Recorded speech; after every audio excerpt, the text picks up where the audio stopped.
Salut à tous et bienvenue dans ce nouvel épisode d'Actualité Football. Pour ce nouvel épisode, on décrypte toutes les infos et les rumeurs qui secouent le football européen. Au programme, nous parlons du dossier Ferran Torres qui est maintenant bouclé du côté PSG, Al Hilal accélère pour Marc Casado, l'Olympique de Marseille a pris contact avec Arsenal pour Reiss Nelson, l'AS Roma s'intéresse à Christopher Nkunku, les Spurs ont intensifié les discussions pour s'attacher les services de l'allié brésilien et d'autres surprises, alors reste bien jusqu'à la fin et abonne-toi sur la chaîne. C'est parti. Avec le jeune talent du Real Madrid Castilla, âgé de 20 ans, et finalement très proche de rejoindre Strasbourg, après plusieurs retournements de situation ces derniers jours. Initialement, le club alsacien négociait avec le Real Madrid autour d'un montant de 8 millions d'euros pour 50% des droits du joueur. Mais alors que le dossier semblait tomber à l'eau, notamment avec l'intérêt d'Elche, Strasbourg est revenu à la charge et aurait amélioré sa proposition. Selon Matteo Moretto, le Real Madrid devrait finalement récupérer 10 millions d'euros en échange de 70% des droits de Jacobo Ortega. Une opération particulièrement intéressante pour les Merengues qui conserverait donc une partie de la propriété du joueur et pourrait bénéficier d'une future revente. Pour le Real Madrid, cette vente serait surtout historique. Il s'agirait du plus gros transfert jamais réalisé pour un joueur de La Fabrica, n'ayant encore jamais disputé le moindre match avec l'équipe première. Ortega sort d'une saison convaincante avec le Castilla, avec 18 buts et 2 passes décisives en 56 apparitions, toutes compétitions confondues. Strasbourg mise donc sur son potentiel et souhaite lui offrir du temps de jeu au plus haut niveau. De son côté, le Real Madrid continue de valoriser ses jeunes talents, tout en gardant un intérêt financier sur leur avenir. Jacobo Ortega devrait donc bien prendre la direction de la Ligue 1 et le Real Madrid pourrait encore réaliser une très belle opération avec l'un de ses jeunes talents. Et de l'autre côté, l'Olympique de Marseille commence enfin à passer à l'action sur le marché des arrivées. Après avoir surtout travaillé sur les départs ces dernières semaines, l'OM s'attaque désormais au renforcement de son secteur offensif. Et selon les informations de JTM Foot, le club phocéen a pris contact avec Arsenal pour Reiss Nelson, avec même une première offre orale formulée. Pour le moment, cette proposition marseillaise n'a pas convaincu les Gunners et devrait être rejetée. Le montant exact de l'offre n'a pas été communiqué, alors que le joueur est évalué autour de 8 millions d'euros.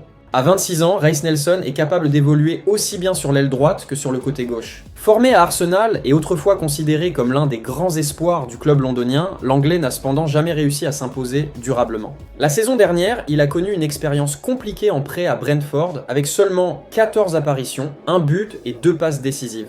Avant cela, Nelson avait également été prêté à Hoffenheim, Feyenoord et Fulham.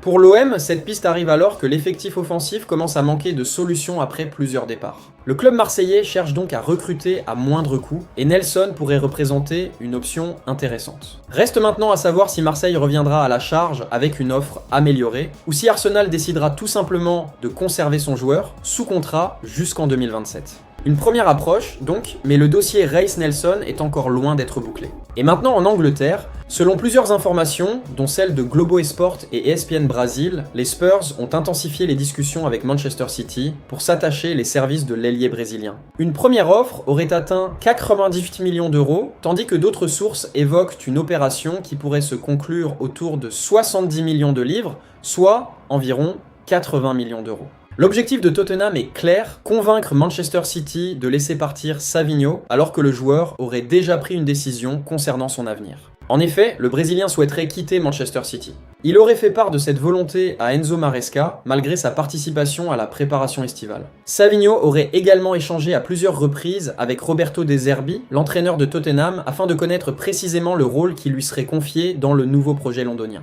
Et le projet des Spurs semble particulièrement séduire le joueur. Savinho estime qu'il pourrait bénéficier de davantage de temps de jeu et d'un rôle plus important à Tottenham, ce qui est essentiel pour lui alors qu'il cherche également à retrouver une place importante avec la sélection brésilienne. La situation a d'ailleurs pris une nouvelle tournure. Savinho n'a pas participé à l'entraînement de Manchester City jeudi. Officiellement, son absence serait liée à une maladie, mais plusieurs sources assurent que le joueur souhaite toujours partir et rejoindre Tottenham. Depuis son arrivée à Manchester City, Savinho a disputé 84 rencontres en 2 saisons, avec 7 buts et 13 passes décisives. Mais la saison dernière, il n'a été titulaire qu'à 14 reprises sur 36 matchs, ce qui illustre son manque de régularité dans le 11 de départ. De son côté, Manchester City ne semble pas pressé de vendre. Le club souhaite d'abord trouver un éventuel remplaçant avant de donner son feu vert définitif. Mais Tottenham reste confiant. Les Spurs espèrent parvenir à un accord dans les prochains jours et les négociations continuent de manière intensive.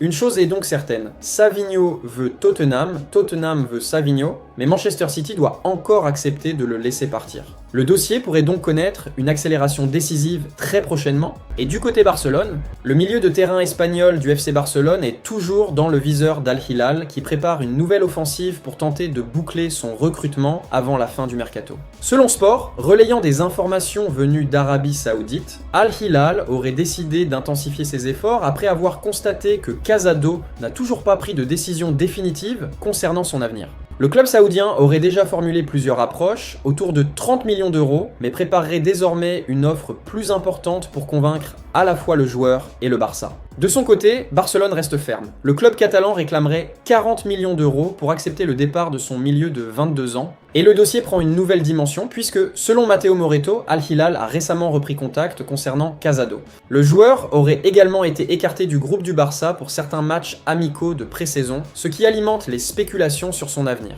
Le Barça souhaiterait se séparer du milieu espagnol, considéré comme un joueur non prioritaire dans les plans d'Hansi Flick. Une vente autour de 40 millions d'euros permettrait également au club de récupérer des liquidités et de dégager une marge financière. Mais Al Hilal n'est pas seul. Al Ahly surveille également la situation du joueur. Casado doit donc désormais trancher, poursuivre son aventure à Barcelone ou accepter le projet saoudien. Les prochains jours pourraient être décisifs dans ce dossier.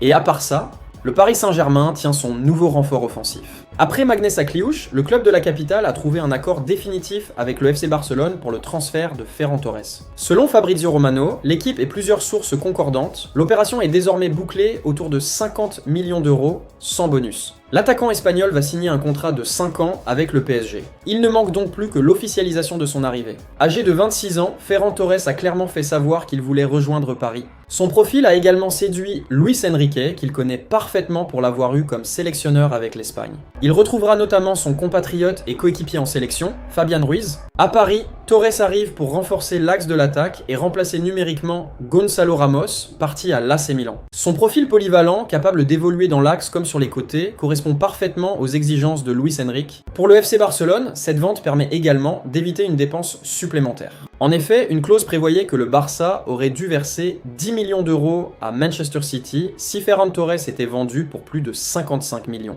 Une prolongation de son contrat aurait également entraîné le paiement de 8 millions d'euros. Avec une vente à 50 millions, le Barça n'aura finalement rien à verser à City. Arrivé à Barcelone en janvier 2022 après son passage à Manchester City, Ferran Torres quitte donc la Catalogne après plusieurs saisons et 207 matchs disputés pour 65 buts et 23 passes décisives. Il va maintenant découvrir un nouveau championnat et retrouver Luis Enrique au PSG avec l'objectif de s'imposer dans une attaque parisienne toujours plus ambitieuse. Ferran Torres à Paris, c'est donc quasiment fait. Accord entre les clubs, contrat de 5 ans et transfert autour de 50 millions d'euros. Le PSG tient son nouvel attaquant. Et de l'autre côté, selon les informations de Nicolo Schira et du journaliste Longo, l'attaquant français pourrait quitter l'AC Milan dès cet été. Arrivé en provenance de Chelsea pour environ 37 millions d'euros, Nkunku n'a pas totalement répondu aux attentes lors de sa première saison en Lombardie. Le Français a disputé environ 35 à 37 rencontres, toutes compétitions confondues, pour seulement 8 buts et 3 passes décisives. Un bilan jugé insuffisant par la direction milanaise, surtout compte tenu de l'investissement réalisé pour le recruter. Et aujourd'hui, la situation semble encore plus compliquée pour l'ancien joueur du Paris Saint-Germain. Avec l'arrivée de Ruben Amorim sur le banc de l'AC Milan, Nkunku ne ferait plus vraiment partie des priorités du nouvel entraîneur. Amorim compterait notamment construire son attaque autour de Gonzalo Ramos, recruté pour plus de 70 millions d'euros en provenance du PSG. Dans ce contexte, le salaire important de Nkunku et sa place dans l'effectif pourraient pousser Milan à écouter les offres. Le club lombard cherche justement à dégraisser son effectif et plusieurs joueurs sont annoncés sur le départ. Christopher Nkunku ferait donc désormais partie de cette liste des joueurs transférables. Et plusieurs clubs commencent déjà à se renseigner. Selon Nicolo Schira, l'AS Roma, un club saoudien ainsi qu'un club de la Super League turque, auraient demandé des informations concernant la situation du Français. La Roma serait donc attentive à l'évolution du dossier, même si pour le moment aucune offre concrète n'aurait encore été formulée. À 28 ans, Nkunku pourrait ainsi connaître un nouveau tournant dans sa carrière seulement 1 an après son arrivée à Milan. Reste maintenant à savoir quel club sera prêt à investir pour relancer l'international français. Une chose est certaine, l'avenir de Christopher Nkunku à l'AC Milan est désormais loin d'être garanti. Que pensez-vous de cela? Dites-nous dans le commentaire. Et c'est tout pour cette revue Mercato. Restez connectés pour toutes les infos transferts brûlantes et abonne-toi sur la chaîne et active la cloche de notification pour ne rien rater de nos prochaines vidéos. Bye bye bye.